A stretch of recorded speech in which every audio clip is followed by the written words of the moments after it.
Welcome to the Money Healing Club podcast. I'm your host, Rachel Blanken.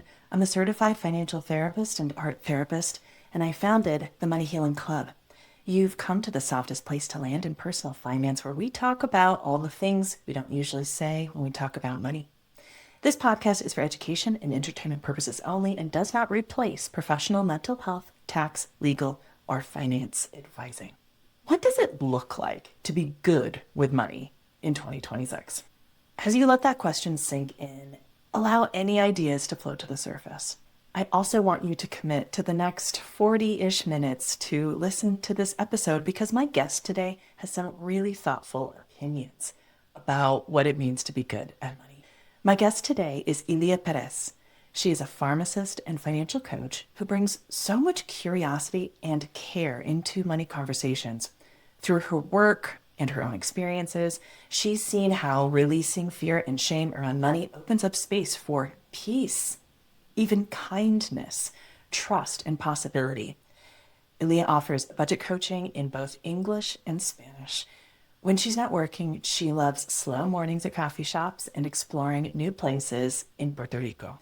You can find her on Instagram at Your Dinero Doctor. In this episode, Ilia and I talk about why being, quote, good with money has to start with your own definition of what that means.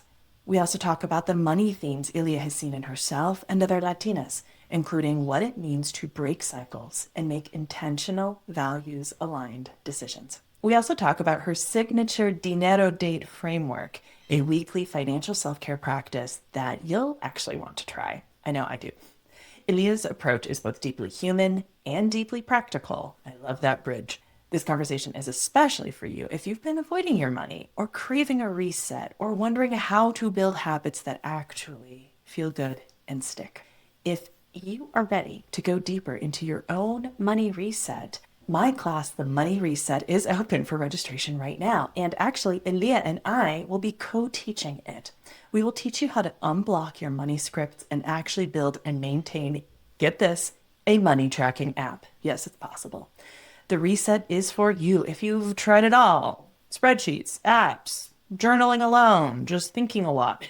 But this is your year to do it for real and do it differently. The Reset is my comprehensive program designed to help you build a steady, shame-free relationship with money. Doors are open now and they close February 2nd. If you're listening to this episode when it's not January, you can hop over to moneyhealingclub.com/reset and also get on the wait list. Now let's talk about what we don't usually say when we talk about getting good with money with your Dinero Doctor, Ilia Pèrez. Ilia Pèrez, welcome to the Money Healing Club podcast. I'm so glad you're here. Thank you for having me. I'm so excited to be here. So let's just start out with a question. What is your process in helping your clients with their money? Well, honestly, my process depends on the client. Because I have had clients that are actually have like a baseline of like where their money is going. So with them, maybe the process is, okay, maybe let's structure a little bit and then go to the next steps. But I have had other clients that can't even look at their accounts, or they don't even know like their basics of like how much is their income, what is their like monthly expenses. And with those clients, it's like we have to take baby steps. Like, okay, because if we don't know where the client is, like what's their baseline, then how can we make a plan that they're actually going to stick to? So with those other clients that maybe they're like have some fear or anxiety around looking at their numbers, what I do is basically I help them establish what I call dinero dates or money dates, where basically they pick a time during the week and we just track their expenses for a period of time. Just track what comes in and what goes out. So after a period of time, they can like get into the habit, like start managing that anxiety. And then we have like a baseline and decide, okay, how are we going to move forward considering like their values and their goals. So honestly, I try to adapt my process depending on where the client is at. There is like a overall framework, but every client is different. And I try to have that in mind. I think that's so important because I think sometimes we feel like the embarrassment of, oh God, my money's a mess, or I should clean it up before I get help, or I don't want anyone to see it how it is. And it's so important to say, like, well, that's maybe exactly the time to get help. And it's okay if you don't know what's happening with your money. That's sometimes the exact right time to bring in someone like you to help someone organize their money and to really take those baby steps. And I think, anyone who's doing this work on the professional side needs to, like, we can't assume. We shouldn't assume that someone knows about something or like how credit cards work. And because sometimes with the clients I see, it's like, well, I never learned that and I'm so embarrassed I don't know it. So it's like progressed into this point, and that, like, it's never too late to start. It's never too late to just get back to the basics, or go to the basics even if you didn't have it. And that's like completely fine. And yeah, I love your dinero dates. I've actually been using that phrase Mm. a lot with my work. I love that. Yeah. What does a dinero date look like? I mean, this is probably also different for different people, but what do you like to suggest when someone's designing their Huh. dinero date? I have like a worksheet that I give my clients and I explain it to them, but basically I try to, how do I say this? Like frame a dinero date like it's like a self-care date, but for your money, right? It's like you're taking care of your future self by taking care of your money. So basically, this worksheet includes is like, okay, imagine that you're going on a date with yourself where you're gonna create an ambiance where you feel comfortable. Maybe you want to include, like, maybe you want to do it at home and you like light a scented candle, or you want to do it with like a cup of tea or whatever your favorite beverage is. Maybe you create like a nice playlist that you can have in the background while you actually go do something that maybe originally isn't something that you're comfortable with, like looking on your numbers. So it's like creating a safe space for yourself so you can start to assign to that task that maybe might be a bit tedious at the beginning, especially if you aren't like used to. Try to also attach it to things that you enjoy. So that's basically what a dinero date is. I let my clients design it. We just discuss it. And what I do like for them to do is to assign a specific day of the week. So I know where they're like, I don't have to know specifically, but like if you're gonna do your dinero dates on Wednesday afternoon, then maybe like when I talks to you in our next meeting, like, hey, how did your dinero date go? And also because you can block that time off in your calendar, and that way, if it's on your calendar, you're making a commitment with yourself. Like if your commitment with other people are important, your commitment with yourself should also be important. And so basically that's what a dinero date. It's like having a date with yourself where you actually start looking at your numbers. And also like when I say baby steps is maybe what you're doing during that first time, like the first time you do it, is just opening your accounts or just linking your accounts to a software or just tracking your expenses. And little by little, after you keep doing that, it gets easier. Maybe the next steps in your next dinero dates, we can add like other things to actually look in those like time frames. I think that's so important, especially if folks have been like avoiding their money or feeling intimidated about it. It's like, oh, there's so much to do. And I love your approach of like, it is one thing. And it sounds like you help your clients kind of like, let's figure out like just that one thing you're going to do and close it, right? This is not going to be like an all weekend thing. It's touching into it. It's making it pleasant. It's celebrating it. I've seen your dinero date work sheet, and it's so beautiful because it's also like, how do I plan to celebrate this? And for it to be a kind of a completed thing, in less than an hour. And even though, yes, there's a lot to do with money, I'm not going to sugarcoat that, but like if touching into it just on a weekly basis, you start to chip away at it and it becomes more approachable, less intimidating, less scary because you're just in it. And no one can take care of all their money stuff in 1 hour. Like there is too much, but you do one thing and you do it well. And like the therapist in me, I love that you bring in like the sensory stuff because actually on the deep level, that's trauma healing, Mm. right? We're going to take this thing that's dysregulating, that's scary, and we're going to bring it with something pleasant. And at first your brain's like, those two things don't exist in the same room. But like, okay, if we start to bring those in, then your brain's like, oh, could this now connect to a positive experience, a thing that has been distressing before? I'm now connecting with a positive thing. That's actually kind of the basis of trauma healing, right? That I can sit with this a little discomfort because I've got all these other supports around me. So I don't know if you knew that. That's what you were doing. I didn't honestly know that when I first started. I was like, how can I make this more appealing to my clients? Because you have to create a comfortable space. Because if You have to. your clients aren't like, if you aren't comfortable, you're never going to do it because your brain is trying to protect you. Like, this is like, it's something new, and your brain is like, I don't want to do this. This is hard work. I try to help clients, like, while they create the habit, like, okay, how can I make this easier on myself? Because your brain is always going to tell you to like the easiest thing. So no. Right? Path of least resistance. Exactly. Ilia, what does your dinero date look like? Okay, my dinero date, I try to do them either Saturday mornings or Sunday mornings, depending on my schedule. Usually, what I do, I have like two possibilities. One is, which is my favorite, I go to my favorite like coffee slash pastry shop, which is pretty close to my house. And I have like one corner that I try to get there early to get like my table, which is not my table, but I really like that. And It's your table. it's my table. Basically, what I do is I use a specific app and I just go through my transactions. I'm actually pretty on top of it during the rest of the week, but that's like when I actually like look at the whole picture. Like, okay, if I'm half of the month, how am I with my budget? Am I on track? Do I have to maybe make adjustments during the rest of the week? How's my net worth? In my case, I'm a bit more like looking at my net worth. How is my next month looking? So if I'm at the end of the month, maybe I'm like, okay, I'm doing pretty well this month. Is there any unexpected or unusual expenses for next month? Like maybe I have to plan for a trip. Like, for example, I want to see my brother soon and he doesn't live here. So I have to travel. So how much do I have to save in order to be able to buy that plane ticket without completely disrupting my budget?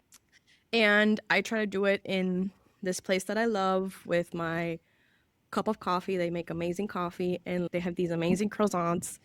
And that's like one of my happy places. So that's basically my dinner date. Oh, that's my preferred dinner date. And I love that you've also brought in like, hey, there's pleasure in this is my chance to sit down and see if how I can do the things that are important to me. Like, hey, if I take a minute, hey,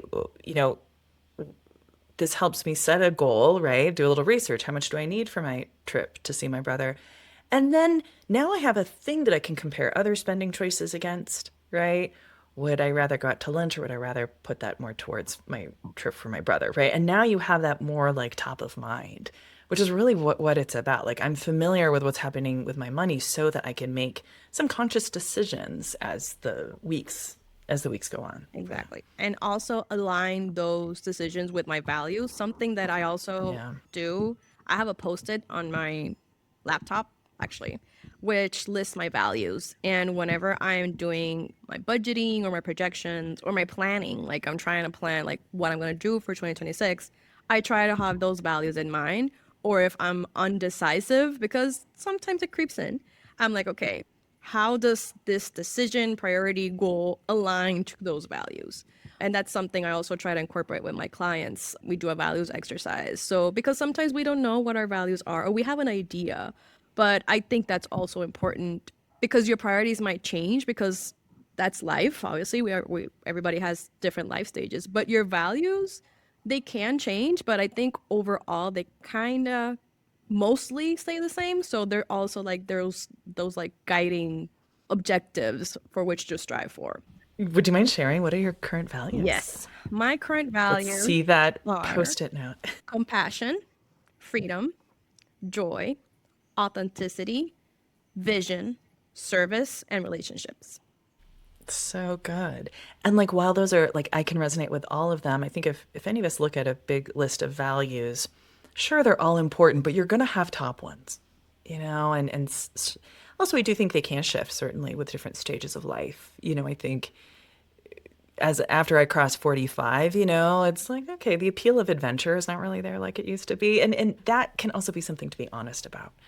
Those are fun. And then also how you interpret, right? Like okay, well, how can my money be, or my money choices be more aligned with compassion? I love thinking about that. Like, it's two things you don't really think could have anything to do with each other, but actually, like, money has so much to do with how we can live into our values. Yeah. Yeah. Like compassion to others and to yourself. Because, for example, something that I've noticed that I value within reason is convenience. And I try to incorporate it into my budget in like, is this decision going to bring some sort of compassion or convenience to my life? This is gonna sound like whatever.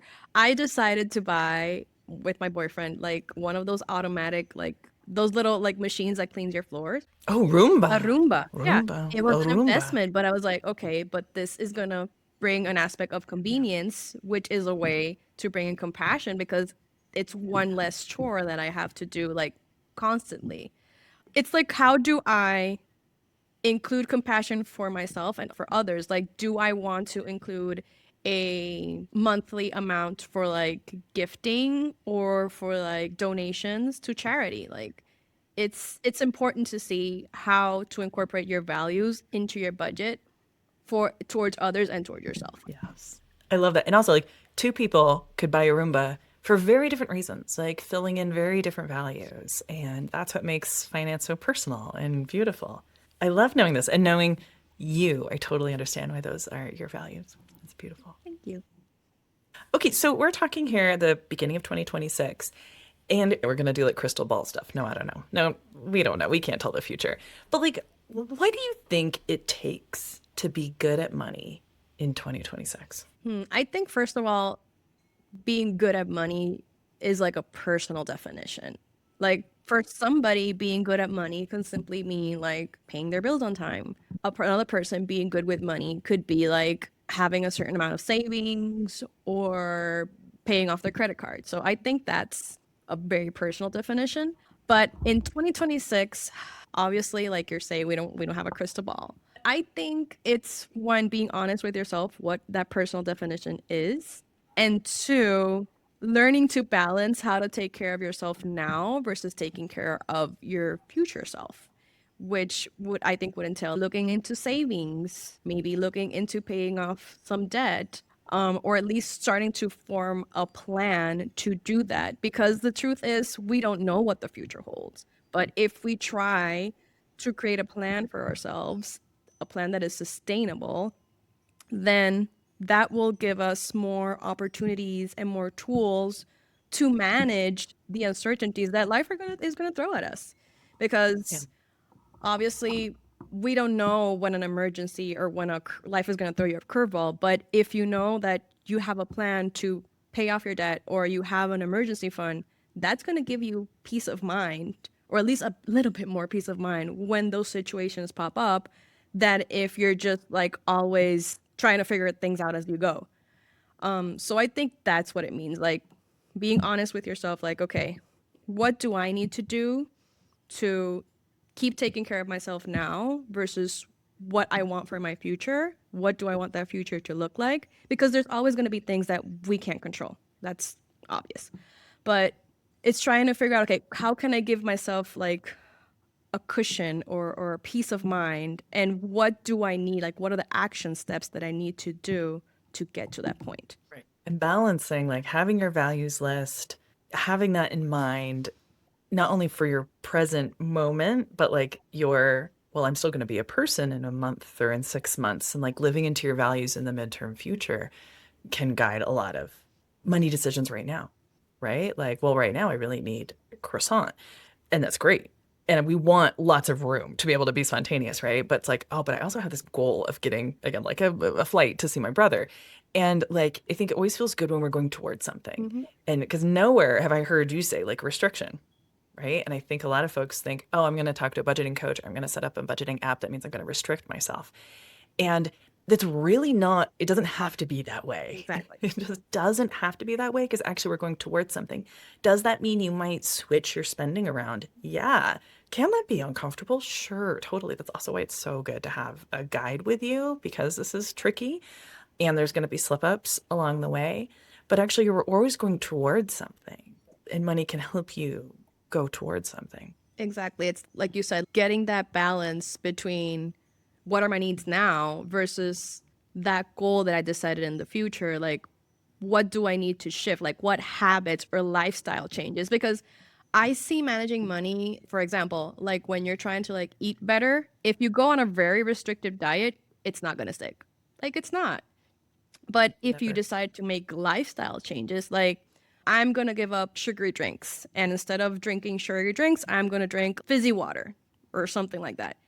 It's one change, but if it's one change that you can maintain, you're actually getting closer to that version of yourself which has a better diet and it's living that healthier lifestyle. So money is the same. What I see is it's changing habits and it's making progressive little changes until you reach those goals that you set up for yourself. And it's important that the client or the person decides the goals because we have a lot of influence from society, from our families. If we don't take the time to decide like what you want your life to be or what you want your goals to be, then life and society is going to decide them for you. There you go. And again, we can't see like everything that's going to happen, but I think it's a better way to live to think that you have some type of say in what happens to you instead of thinking it's all up in the air and you thinking that there's nothing that I can do. This is the way that it is. Adding, of course, like, we both know that some folks can really get into financial crises and it does feel like it's all in the air. Absolutely. And it can be that way. But it doesn't have to stay But that yeah, way.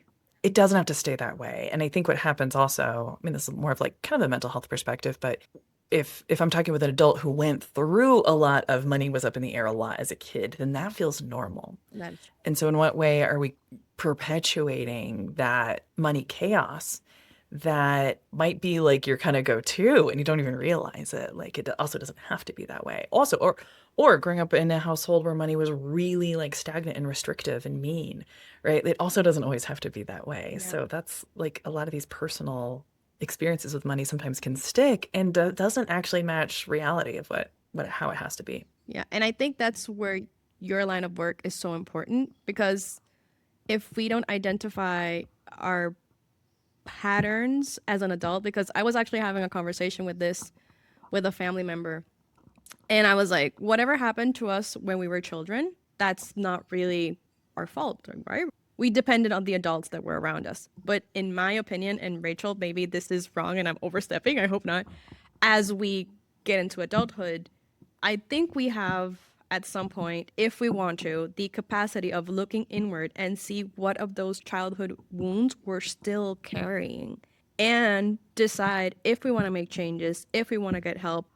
Obviously, there's nuance in that. Not everybody has access to the same resources. Not everybody has access to fabulous therapists like Rachel. But I think we do have that agency to like look inward and decide like, maybe this experience that happened to me at X years old isn't serving me anymore. What can I do? What is in my control? Or what help can I ask for? I think that's very important, not only just for money, but life in general. Yeah, I think it is about possibility. And because things have happened to you in the past doesn't mean that it has to always be that way or they're always going to happen going forward. Yeah. And it's actually like a place of possibility. And isn't it interesting that like we start talking about money and actually this is where the road goes. The road always goes back here, right? About like, does my past define my future? Does my past define my present? And actually like following the path of money often gets this very deep layers of our values, of our like lived experiences. Well, this actually leads me to my next question. We had chatted a little bit about, what is the Latina experience with money that you find is, maybe a distinctive experience that what do you notice in terms of themes? I think as Latina, we're taught to like be resilient and work hard, but we're not necessarily taught to work smarter. We're just fed this idea that if you work hard, everything's going to figure it itself out or it's supposed to. And obviously, we have to like put in the work, but there's also this element of learning to work strategically that I think we have eventually when we're older need to figure it out for ourselves because I guess it's like a new element that we didn't contemplate of like how to be more strategic with our money or with our time, how to establish boundaries because I don't think that is something that, at least in my experience, was necessarily enforced or even talked about. Like, I'm really close to my family and I love them, but boundaries, that was something that I have learned to establish, like obviously lovingly, but not only to establish, but defend or protect, I think is the better word. Yeah. Because my family is amazing, but sometimes, you have to say, like, if your cup isn't full, you can't. Yeah, you can't pour from an empty cup. Exactly. And sometimes, especially as Latina women, we're taught to like serve everyone, even if we're running on empty. So I think that's something that is very present. Another thing that unfortunately is present, I think it's a little bit of guilt, especially if we're at a stage of our lives where we actually make more money than our parents.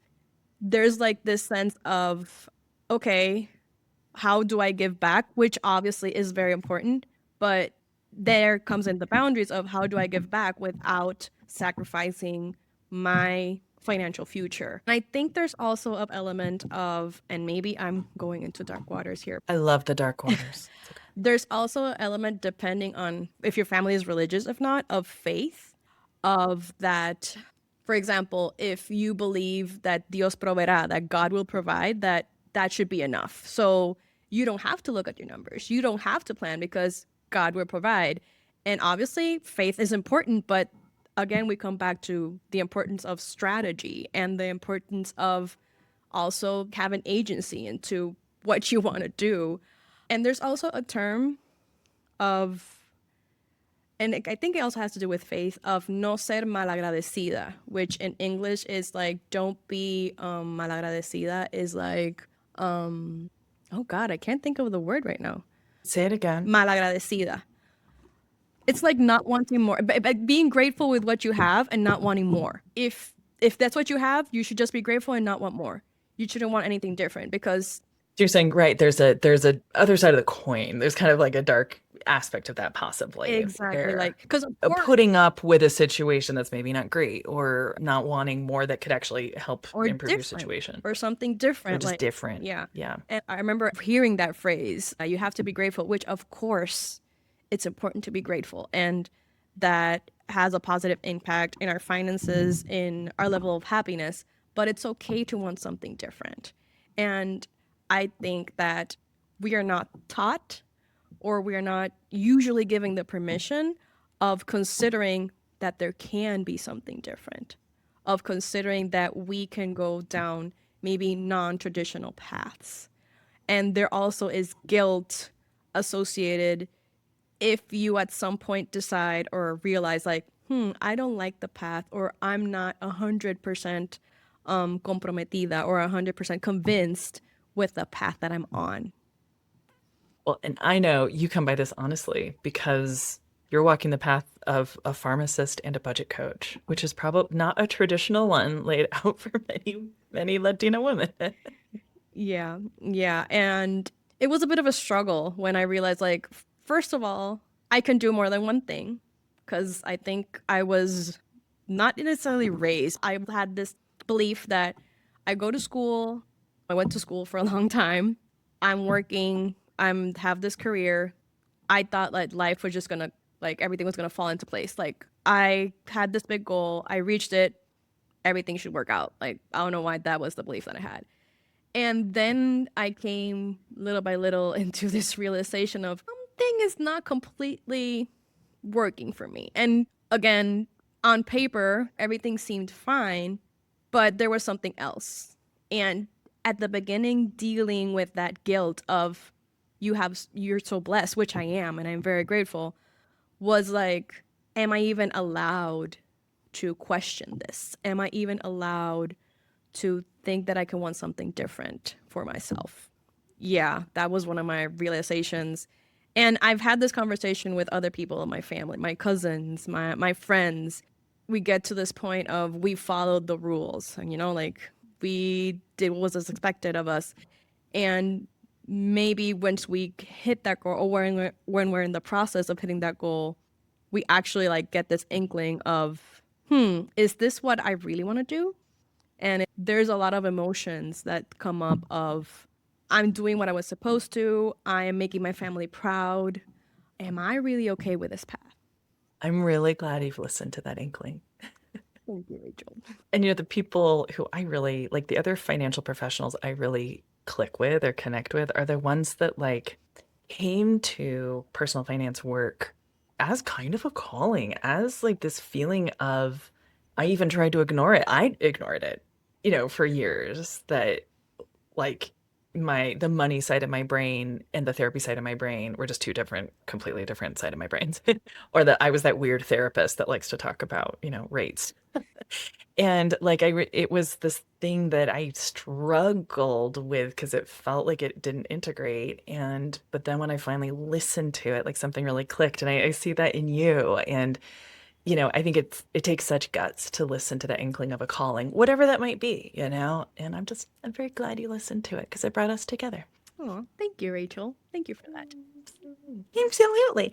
So, okay, Ilia, let's talk a little bit about the money reset because we are co-teaching the new money reset coming up in February. What are you excited about teaching? I'm excited for both our contributions because I think that money is emotional, and I obviously know you think that too. So I'm just excited of trying to, or not trying, like of merging those two aspects of emotional and practical. Because I think that a lot of coaches or other finance professionals try to go directly into the practical without considering the emotional part. And that might start working at the beginning, especially if the client has accountability. But my goal as a coach is for eventually my clients to not need me. I want to build systems that they can use even when they're done working with me. So I'm very excited to integrate how to start working on our money trauma. And then after we're starting to get a handle on that, because I know it's an ongoing process, start integrating the practical steps of looking at our numbers, building our first budget, tracking our expenses, building systems, creating dinero dates. So I think it's going to be a very, how do you say, balanced program of integrating both of those aspects, like the emotional and the practical, because I think we need both of them. Exactly. So it's a 90-day program, and the first 45, we're not going to talk about a number. It is going to be, we are making art, we're doing journaling, we're doing parts work. And then at about halfway through, Ilia will step forward to help. Okay, and now we're just going to lovingly download this app and we're going to notice this. And bite size. What I love how you teach budgeting with an app is also like, you cannot do it all at once. We're just going to do the basics and then just track for a month. And then we're going to start planning and going forward. So then like we'll have a month of just noticing cash flow, getting used to an app with lots of check-ins. And then there'll be time to, okay, now we're going to integrate that and look at the month ahead. So yeah, because I don't want to just be like, budget boot camp, go, good luck. Like, really hold your hand through setting it up, checking in, dealing with the cash flow week by week, and then have some actual numbers to smartly, strategically, like you said, now what does this mean for next month? What does this maybe mean for the rest of my year? And to give lots of that integration along with this is bringing up some stuff for me. I can help the students with that. And then like, oh my God, this thing is broken, or I don't understand how I can set a goal. Students can go to Ilia. I'm really excited to co-teach with you because I think we're going to be able to help more people more completely in this 90-day experience to, like you said, like, I don't like having life for clients either. Like, let's get folks in a place where they're substantially on the other side of money blocks, emotional stuff, and literally be using a tool. Because what I found is like, okay, we could talk and feel our way through everything all day long. And I love that. That's the Scorpio in me. Like, I will live there all day long. Then at a certain point, and how's our balance doing? And that's actually the Capricorn side of me, which is my rising sign is Capricorn. And so I love, we got to bring that in, but carefully, in a balanced way. We're not going to rush into stuff, but it's a nice concentrated few months where we're going to both be there and be available. So I'm really excited about it too. And when I sat down to, really think about what's the perfect group program, because I've run different versions of this, I was like, bringing you in was kind of like, okay, this is the perfect view. Also, because I want there to be more teachers than just me. And I've even asked you tips on my budgeting app when I was having trouble with it. Like, you really know this thing inside and out. And because I think I just hear so many folks like, well, I downloaded the app or I did the spreadsheet and I just threw it out the window, or it's frustrating, or I didn't use it, or it was confusing. And we get that. Like, these tools were probably not built for you. We're going to do the best we can because they can be really useful, but we got to get through the discomfort of getting set up with it. And there's nothing wrong with you if these are difficult. Like, they just are. I know I've lived that, but we're going to really help our students through it so that at least they have a tool they can really use and have used with help. Exactly. I think this program is about, like you said, start looking at the emotional aspect, and then while we keep doing that, like establishing like what your baseline is right now while using these tools. And once you get the hang of at least the basics and establishing where your starting point is, we can start to map out like what do you want to do in the future. And now you have the tool, so you can start building that plan and keep tracking your process. So yeah, I think it's going to be an exciting combination of both of our strengths. Yeah. Just like non-judgmental, I feel like doesn't even say it. Like, it is going to be like all stupid questions welcome, like totally non-judgmental. Yeah, if you don't understand how credit cards work, we'll just tell you. Like, we can teach you. We don't want there to be really any barrier to entry with this. And I think especially for folks who feel like, okay, this is emotional, I know that this is emotional, that we're going to really live in that place first. And wow, that even though you think your head is like, well, shouldn't we build a budget first? But that's like mainstream. That's this like dominant culture saying that.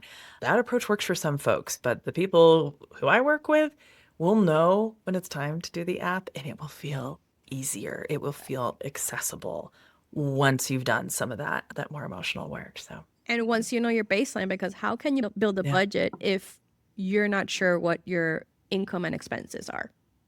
Yeah, it's impossible. Yeah, you can do So that. I think that first couple of weeks of just tracking without judgment, with a lot of compassion, just looking like, hey, what's happening here?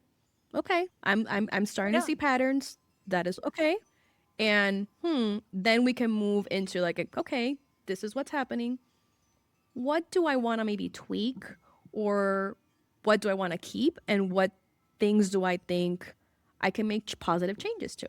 Yeah. And like in relating back to the values, how could this speak to my values? Does this not feel right because it's actually misaligned with my values? Like, that's the kind of stuff that will, continue to bring folks back to. And, I feel like the message is if anyone listening has been using vibes-based budgeting, like, we love you, and we want to get into reality-based budgeting that is not restrictive, though, that is actually going to get you like closer to your values, living a more, whatever your values are. Is it stability? Is it fun? Is it beauty?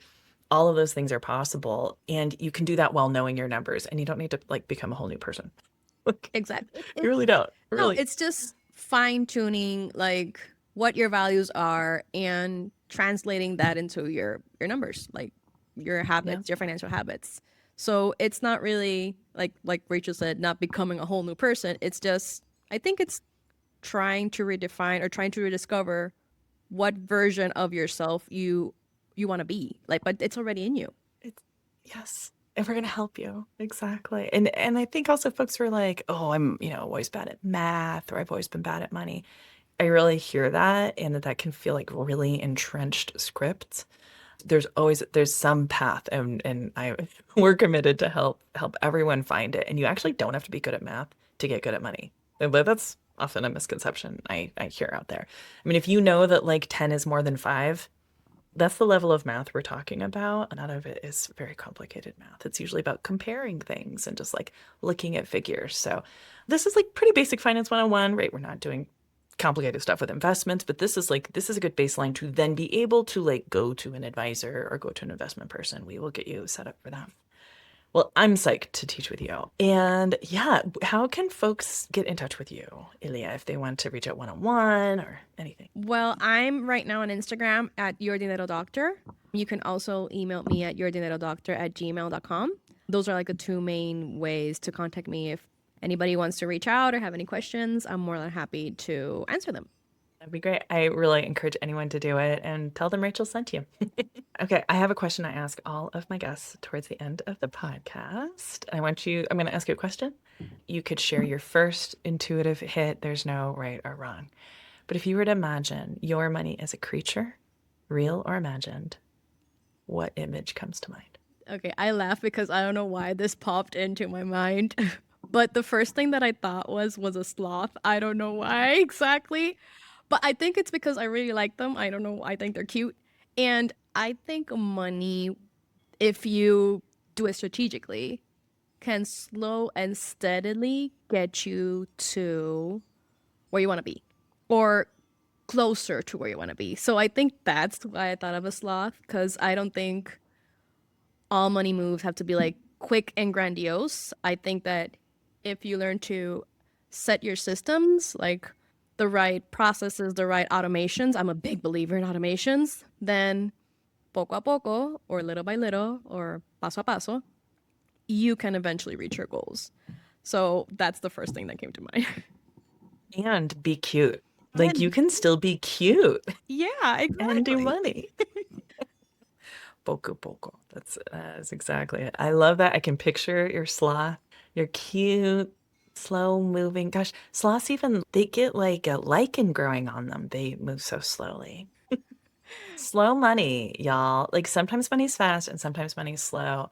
And I think it's all important. And but the move into having more slow money is a very powerful one. Yeah, Exactly. Like thinking short or medium term, but also thinking long term and just setting up your systems to work for you in the long term. yeah. And if any of y'all want help with your money systems, call up Ilia. Well, wonderful, Leah. Thank you so much for talking with me on the podcast, and I'll see you soon in the reset. Of course, thank you for having me. This has been really fun. Thanks for listening to the Money Healing Club podcast. You can find resources, links, everything from this episode in the show notes below or at moneyhealingclub.com/podcast. If you enjoyed this episode, you probably really love my free email course on curbing impulse spending with compassion and mindfulness. You can check it out at moneyhealingclub.com/challenge. Do you have a question or a topic about financial therapy or about just living in this life with money? I'd love to get your voicemail to be featured on a future episode of the podcast. Check it out at moneyhealingclub.com/podcast. You'll see a big orange button there where you can record from any device you're on. You can also be anonymous. We are in this together, and I really appreciate it. See you next time.